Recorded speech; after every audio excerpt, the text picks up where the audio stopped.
What's the most shameless double standard you've ever encountered? This happened about 10 years ago. My wife and I were having a disagreement, and she suggested we ask her best friend to mediate. I agreed. We set one rule before starting. I would explain the situation first, and my wife wouldn't interrupt until her friend had given her opinion. After that, my wife could respond. I explained the reason for our disagreement. We had visited my wife's hometown, and on the day we were leaving, I was upset, so I stayed in the car and refused to join the family for lunch. My brother-in-law and father-in-law both came out to invite me inside, but I stayed put.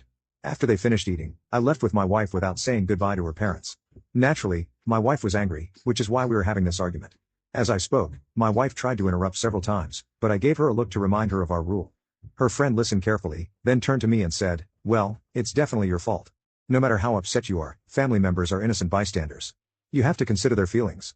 They invited you in, and you still stayed angry. It's embarrassing for them. You didn't even say goodbye when you left. This isn't just about respect, it's basic manners you've overlooked." She gave me a disdainful look and then turned to my wife for her response. My wife glanced at me, then frowned and said, "Actually, we were at his parents' house, and I was the one who was angry.